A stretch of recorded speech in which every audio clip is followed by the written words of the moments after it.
va mana o'sha hushtak va o'yin boshlandi. Va bundan hozircha foyda bo'lmadi va mana vaziyatda esa yana baribir mezbonlar to'pni olib qo'yishyapti. Ularning tezkor qarshi hujumi bartaraf etildi. To'p yana mehmonlarda va ularning o'ng qanotdan hujumiga e'tibor qaratamiz. Va zarba yo'lladi, gol! 3-daqiqadayoq Navbahor hisobni ochyapti. Usmonov o'zi maqtadi. Muhammadali Usmonov darvozani ishg'ol qilmoqda.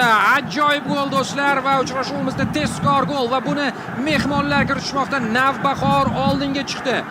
Navbahorni hisobda oldinga olib chiqyapti. Takroran ko'ramiz. Counter pressingda to'pni qaytarib olishdi Navbahor futbolchilari. Mana shu yerda ham jamoaviy hamjihatlikda yaxshi o'ynadi Navbahor va mana o'sha zarba. Chalg'ituvchi va ichvasini ham bajarib bergan futbolchi bor. Uni ham e'tirof etib qo'yishimiz kerak. Diyor Xolmatov to'pni olib qo'ydi. Shu yerda Diyor Xolmatov to'pni olib qo'ydi. Uni bu hujumda, bu goldagi o'rni juda katta deb o'ylayman. Mana bu endi Jiyanov ekan. Jiyanov ham o'zi bilan bitta himoyachini olib ketib, kichkina yo'lak ochib berdim. Shuning uchun bu jamoaviy gol ham desak bo'ladi. Nafaqat individual mahorat evaziga kiritilgan gol. Qoyil. Bu yog'iga Neftchining reaksiyasi qanday bo'lishini kuzatamiz birgalikda do'stlar. To'p sakrab keldi, shuning uchun ham Botir Ali Ergashevga noqulaylik tug'dirdi. Noaniq ketdi uzatma. Neftchi yana himoyadan chiqishi kerak va bu yerda biz yana to'pni olib qo'yayotgan Navbahor futbolchini ko'ramiz. Bu yana Jiyanov o'zi zarba yo'llashi mumkin, chiqib bormoqda o'sha pozitsiyaga. Jiyanov va Ergashev qaytarmoqda. To'p nazoratida kichik ustunlik hozircha Navbahor tomonda ekan. Lekin zo'r o'yin. Juda ham shiddatli o'tyapti. Hozircha 12-daqiqa mana ortda qoldi. Endi esa qarshi hujum Navbahor futbolchilaridan o'ng qanotda va chap qanotda ham bo'sh zona ochilyapti. Faqat to'pni yetkazib berish kerak bo'ladi o'sha yerga. Yo'q, zarba o'tkir burchakdan. Botir Alidan navbatdagi seyf. Muhammadali. Diyor Xolmatov to'pga teginmaganligi uchun hozir hakam to'g'ri qaror qilibdi. Bu esa biroz avvalgi zarba Muhammadali Usmonov tomonidan. Bu undan avvalgisi 7 va 77 lar. Lekin zo'r imkoniyat. Yana long ball. Bu yoqqa Navbahor sal ko'proq long balllarga o'tib oldi. Uzoq masofaga to'pni yetkazib o'ynashmoqda. Yaxshi uzatma, ofsayd bo'lmasa mana imkoniyat, darvozabon chiqdi, Yusupov qaytardi. Ammo mana bu zarba va yana imkoniyat bo'lishi mumkin. Himoyachi qaytarmoqda, ofsayd esa yo'q. Yo'q ofsayd. Menimcha hozir double save bo'ldi-yu, menimcha. Qani ko'raylikchi. Biroq undan oldin ofsayd qayd etilgan ekan. Voy holada bu siz double save degan. Mana ko'rib olamiz. Teginmagan ekan. Himoyachi yo'nalishni o'zgartirdi, lekin mana bu yer tashlangan futbolchi.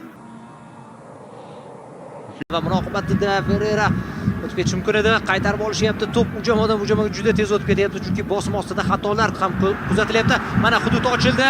Ferreiradan pas va chap qanot bo'sh. Iskandarov o'zi tepmoqchi. Iskandarovdan pas. Ofsayd yo'qmikan? Zarba. Oxirigacha qanday foydalana olmadi hozir Peritsa. Jamshiddan navbatdagi shedevrni ko'rgandik axir. Ofsayd bor edi menimcha. Bor edi. Qani ko'raylikchi. Hozir ko'ramiz, takrorlab qara. Iskandarov zo'r pas o'ylab topdi-yu, faqat bo'lmasligi ham mumkin. Qani. Yo'q ekan. Yo'q edi. Va bu yerda endi Peritsani albatta ayb ko'proq. Wow. Zo'r imkoniyat. Endi yana nima qilish kerak edi Iskandarov, bilmadim bu vaziyatda. Hammasini ideal o'sha ajoyib timing bilan amalga oshirgan edi. Bu kechda juda markazda kerakmas harakat. Sariq kartochka bilan yuguryapti hakam va Norchayev ogohlantirildi. Ratinyoni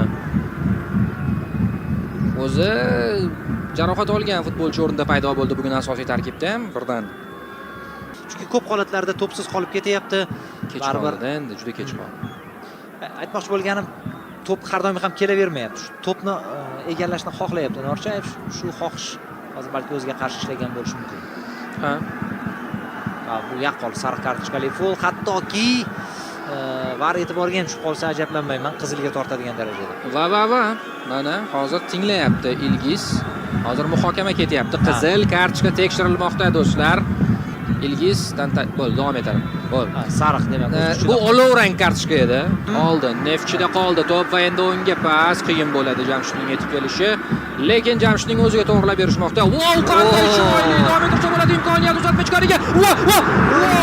Sal qoldi. Avtogol ko'rardik, lekin Said Azamat hammasini tushunib amalga oshirganini ko'rsatmoqda va maydon tashqarisiga chiqarib yubordi. Ikkinchi raqamdagi futbolchi Jamshidning bitta shedevr pasidan keyin mana shunday vaziyat keskinlashib ketdi. Endi Jamshid bu doim Jamshid va bugungi uchrashuvning o'zida uzatmalardan shunaqa gol dasta yasamoqda, faqat gol ko'rmayapmiz. Gol dastaga aylanmayapti bu. Navbahorda qo'riqlashmoqda. Jamshid esa ichkarini obdon o'rganyapti. Uchdi, chizmasini chizdi va ichkariga yetkazdi. Noaniq. Erkin zarba. Jarima maydoni ichida ular bo'lmasa uchtak chala berishmaydi. Ha, mana ushlab qolishgan ekan. Sigirga shunday ham zarba berganiga qoyil qolish kerak. Quchoqlab olibdi ochiqchasiga. Navbahor futbolchisi hozir tegdi. Boshqacha edi raqamlar. Kuzatamiz, ichkariga uzatma. To'p uzoqlashtirilmoqda. Diyor chiroyli o'tdi. Xolmatov. Noaniq. Neftchi chiqish kerak. Birinchi bo'lim asosiy vaqtning so'nggi daqiqasi, ammo xato va Navbahor foydalanib ketishi mumkin bo'lgan xato. Ruslanbek Jiyanov o'zi chap qanotdan tezlik olmoqda. Driblingi ham tezligi ham yomon emas. Jarima maydonchasiga kirdi Jiyanov. Zarba. Noaniq. Barcha yo'nalishlarni to'sib bo'lishgan edi. Shoshmayapti. Markazga uzatma. Mana bu endi o'yinchi yaxshi bo'ldi. G'ofurov adashmasam. Yo'q, Aliboyev. Aliboyev. Ancha olis masofadan bir omadini sinab ko'rdim. Aliboyev ham albatta yaxshi zarbaga ega, mahoratli futbolchimiz. Yusupov nazorat qildi. Ko'rmadi. Ko'rgan bo'lsa ham negadir pas bermadi. Neftchida imkoniyat bo'lishi mumkin, chunki yuqorida Navbahor futbolchilari. Jamshid nimalar qilyapti? Uzatma bor, xavfli vaziyat. Beritsaga pas. Va Beritsa nima qiladi? To'xtatadi. Qarshisidagi futbolchini olib o'tish kerak. Qaytmoqda. Yuboryapti. Beritsa. Hali ham davom ettirsa bo'ladi. Neftchi oldinda. Zarba! Baribir Jamshid bu alohida shaxs. Zo'r o'ynayapti. Mana qarang, sal keyinroq namoyish etishdi-da, shu yerda Jamshid to'pni tegmasdan o'tkazib yuborgan. Beritsa shu yerda ko'p cho'zib yubordi. Mana pas ber bo'ldi, nima kerak edi yana boshqa? Yoki chap oyog'iga to'g'rilab zarba berishsa ham bo'lardi menimcha. Maydonga qaytaylik. Vaziyatlar yuz beryapti maydonda. Jamshid charchadi chog'i ham. Ofsayddan bor ekan. Va muxlislardan madad so'rayapti. Iskandarov qo'llab-quvvatlab turishni so'rayapti. Bir vaqtlar xuddi shu ishni Navbahor muxlislardan so'rardi. Bu ajoyib, futbolchiga muxlisning qo'llab-quvvatlovi kerak. Uzatma bor, zarbachi. Yo'q, endi bo'ladi, bor zarba. Noaniq. Zarba muallifi Ratinho do'stlar. O'rama yuzaga keldi u yerda, ammo uzatma bu safar omadsiz. Chiqdi, zarbachi. Zarba o'tib ketyapti. Ofsayd bo'lardi tekkanda. Lekin juda kech ko'rdi O'tkir Yusupov. Markazga berish kerak Ratinho. Mana endi yo'nalish o'zgardi, bu tamomila boshqa hujum bo'ladi. Lekin shunday bo'lsa ham olisdanmi, shu yerdanmi, nahotki Yusupovgami? 1 daqiqaga. O'yin tempini atayin buzmaslik uchun Navbahorda hujum o'tib ketyapti. Mana imkoniyat. Zarba va noaniq. Ilich hozir farqni qisqartirib qo'yish, ko'paytirib qo'yish mumkin edi. Hattoki Vanya Ilich qo'pol harakat bo'lgan ekan. Boyagi offside yo'q edi. Navbahor zaxira o'rindig'idagilarning emotsiyasini ham ko'rdingiz menimcha. Gol deb nishonlashga yaqinlashayotgan edi. Va bunga imkon bermadi namanganliklar. To'p yana egallab olinyapti. Navbahor faollashib qoldi. Oxirgi bir necha daqiqa ichida Norchayev o'tib ketyapti. Norchayevdan zarba. Endi mana u pas bermadi. Jiyanov qo'ya xuddi shunday qilgan edi. Mana javob qaytardi. Javob qaytaryapti. Navbahor vakillari Adhamzoda to'pni tashlab bermoqda ikkinchi qavatda. Norchayev o'tib ketdi. Hozir esa yaxshi imkoniyat, deyarli bir vaziyatga chiqib boryapti. Navbahor futbolchisi o'tkir burchakdan zarba va Bodrali Ergashdan seyv. To'pga tegmasdan, ammo qiyin-da bu. To'pni kelayotganda tezligini ham hisobga olish kerak. Maydonni orqada ham ko'z bo'lish kerak. Ha, yaxshi ko'ra bilish kerak. Hozir esa Ruslanbek Jiyanov jarima maydonchasi ichiga kirmasdan uzatma berdi. Xavfli vaziyat, zarba. Mana uzatma bo'lgandi. Endi zo'r kombinatsiya qilishdi mana. Jamshidning uzatmasi, mana bu esa Husaynga uzatma. Zo'r pas berdi. Botrali ham qisqartirdi-da, Ha, zo'r berdi Jiyanov. Yusupovga bu safar yordam ko'rsatilmadi. Davom etadi. Chap qanotdan pas bo'ladimi? Mana uzatma yuqoridan cross va boshqa yo'q. Yusupov! Double save Jamshid nima qildi? Offside ekan, ammo shunda ham Yusupov O'tkir. Double save O'tkir Yusupovdan boya shunday deb hisoblagandik. Mana endi Real double save. Wow, qanday? Oyog'i bilan, birinchisi qo'li bilan. Eshityapsizmi? O'tya deyishyapti. Jamshid yaxshi zarba bergan edi. Bu yerda O'tkir Yusupovga qoyil qolish kerak. O'zi endi mana charchoq birinchi planga chiqib o'sha kimlardadir fan berish holatlari kuzatilishi Go'zal. mumkin. O'ng qanot va davom ettirildi. Ofsayd yo'q, chunki bir futbolchi qolib ketdi. Nechta imkoniyat o'ng qanotdan jarima markaziga uzatma va gol! Yo'q, qanday chiziqdan olib chiqyapti. O'zi marshushda ofsayd bordi sababi. Bunaqa vaziyatdan foydalana olmagandan keyin bilmadim yana nima deyish mumkin. Urish kerak desangiz, kimni urish kerak? Mana o'sha epizodda marshushda ofsayd bor edi. Ozgina. Bunisida yo'q, a? Bunisida yo'q, chunki ortga uzatma bo'ldi. Ha. Lekin pastga uzatdi. Oy, qarang qanday chiziq ustidan olib chiqyapti. Qarang, ofsayd hali gol bo'lganda var aralashardi-da. Ehtimol yo'q edi u yerda. Balki-da endi. Mana shunday uchrashuvlarda iroda namoyon bo'ladi.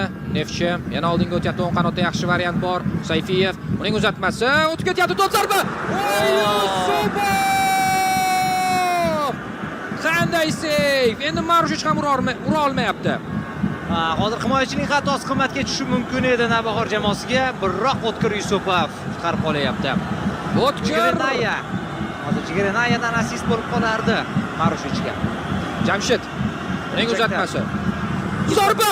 Voy! Endi to'sindan qaytyapti. Endi O'tkir ham yordam bera olmasdi agar biroz aniqroq bo'lganda.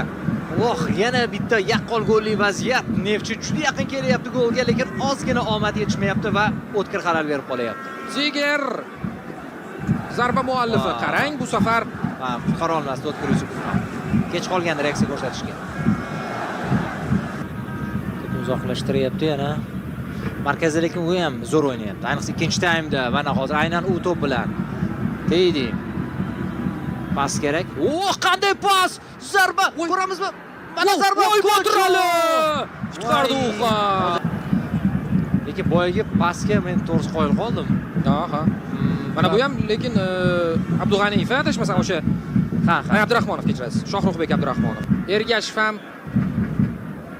gol o'tkazgach boshqa bermoqchi emas. G'iyosov juda chiroyli o'ynadi. Muhammad Ali qarayapti, sherigi qurshovda. O'zi zarba yo'llaydi. Yo'q, ozgina noaniq. Biroz to'p yuqoriroqdan o'tib ketib qoldim. Mana uning nigohlari 4-4 sariq kartochkalar 0-1 hisob, ruxsat Xushtak, uzatma va ozgina bo'yi yetmadi. Zlatan bo'lib ketdi-yu. Kam kuzatiladi bunaqa zarbalar. 35 dan oshishi.